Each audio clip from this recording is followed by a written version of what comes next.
Okay. So I said I would do a video about some gift ideas, some different things you can do uh, for your child. Oh my goodness. Let me take a look at this. I don't know why it always sticks up right there. Anyway, some things you can get your child. Beginning, this is mainly for preschool or for kindergarten parents because it's easier if you start at the beginning. So, what I've seen, and I haven't seen a whole lot, and in my years, maybe less than probably less than five, less than a handful.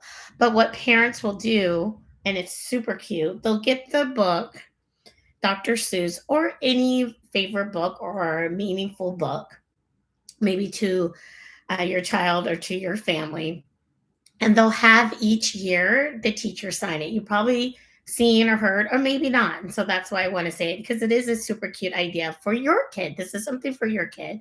And I know this channel is usually dedicated to things you can do for your child's teacher to help the school year go smoother. But I mentioned this in my last video. So I wanted to make a video to give some ideas. So again, what you do is you buy the book all the Places You'll Go by Dr. Seuss. That's usually typical. I think I've signed probably two or three of those videos, two or three of those books before. Not a whole lot. But you will buy that book, or like I said, some other type of book that is meaningful to your kiddo or to your family. I think I have signed before. It was kind of like a baby book, a memory book. It was not the Dr. Seuss book I just mentioned, but I have signed something like that before.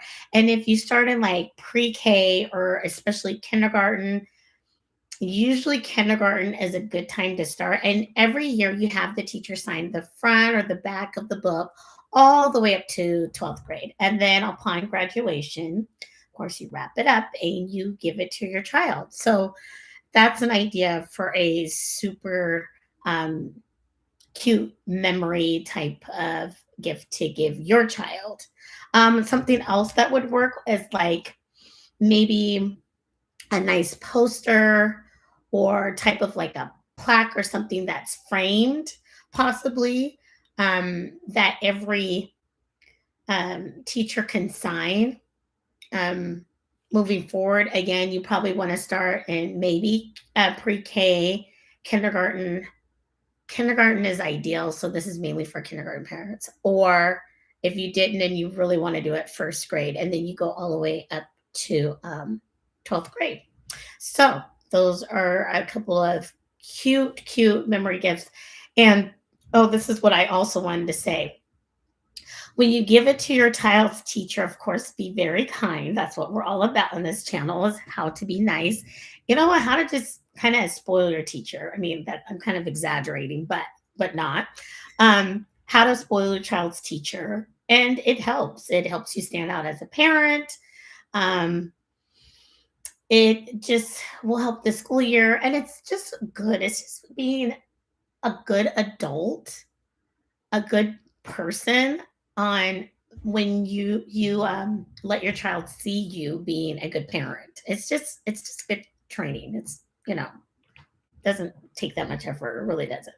Um, but what was I going to say? I signed several of the books. Oh, you can get like a picture, something that's framed, even scrapbook. I already mentioned a baby book could be used, and have the teacher sign it. Oh, and when you do, this was the other thing, you don't want to wait until the last day of school. That's not a good idea. Do you have any idea in the teacher world how busy the last month of school is? It's really, really busy. So I suggest to you, so that it doesn't get lost on the teacher's desk, probably 2 to 3 weeks before the end of the school year. And of course, if you're going on a vacation or anything like that, then of course it's probably just fine to give it to your child's teacher early for them to sign. But please, and usually the last day of school is a half day of school.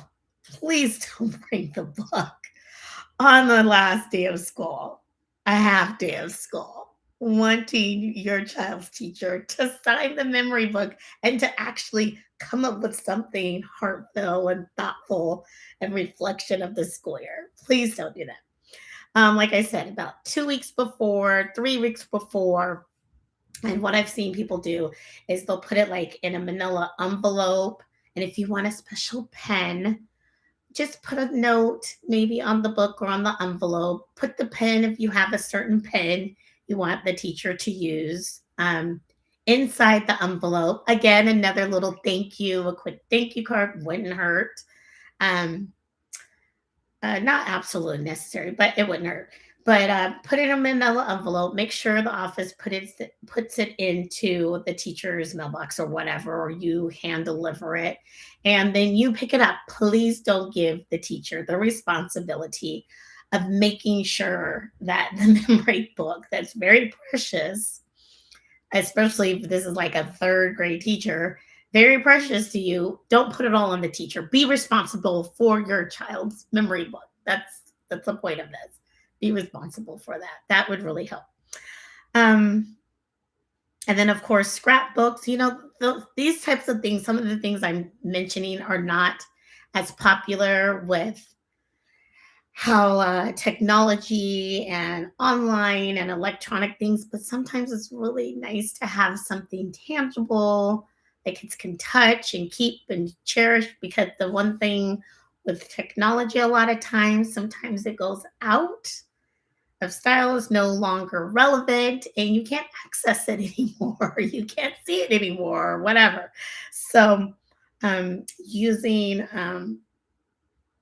you know, a scrapbook. Scrapbooking used to be really popular, a while ago. Now it seems like back in the day people used to scrapbook. But hey, scrapbook might be nice as a future graduation gift to have all teachers sign from kindergarten or preschool all the way up to grade 12.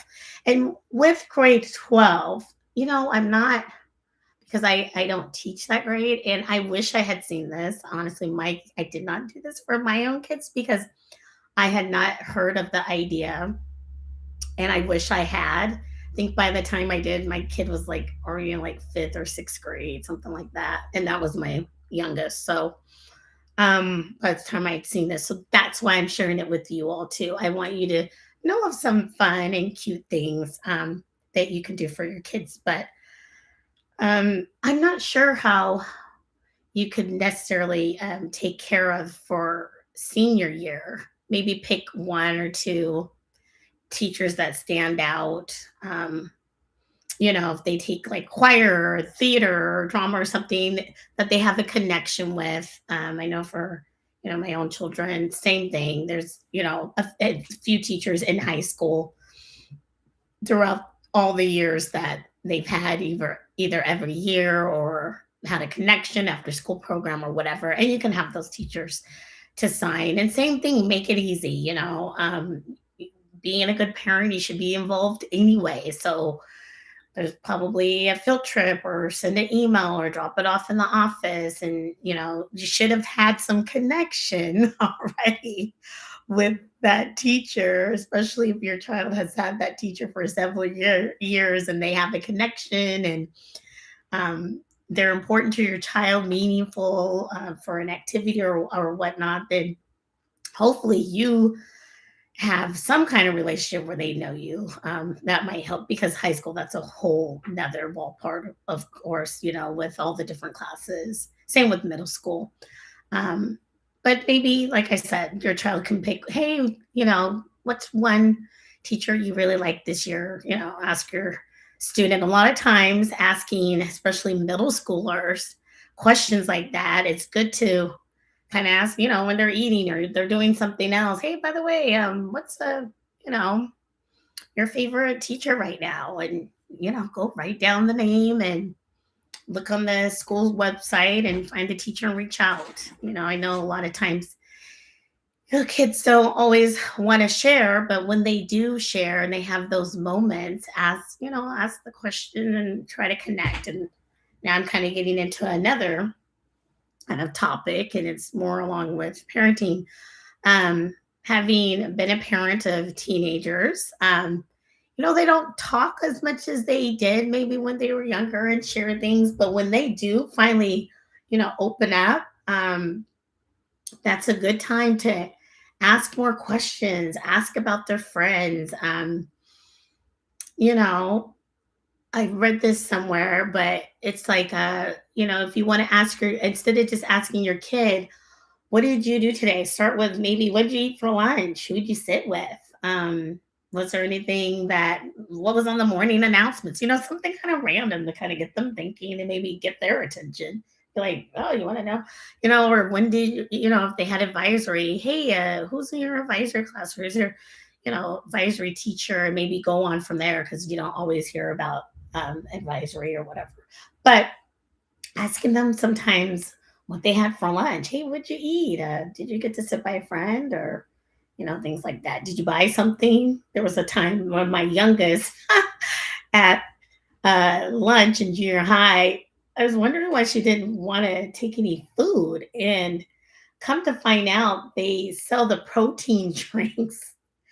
And she was drinking those at lunchtime and not getting food. And I had no idea. I was like, wait, you didn't take your lunch? You didn't really eat anything. And when she would take food, and she's like, oh, well, I drank a protein drink and this and that. And I'm like, oh, okay. Interesting. I didn't know. I didn't realize they sold protein drinks. I've been at events and everything. I didn't realize it.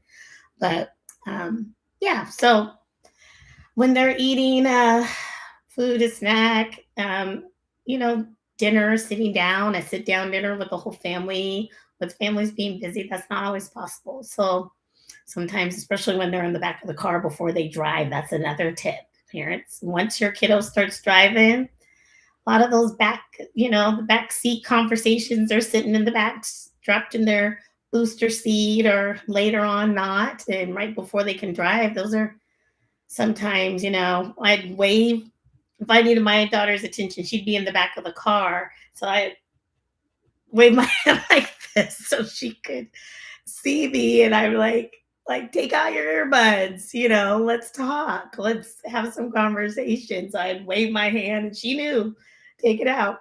And so she would take out the earbuds and I would ask her, how was your day or whatever needed to ask them. Anyways, but those were some tips on memory books for your kids. Okay. Until next time. Bye.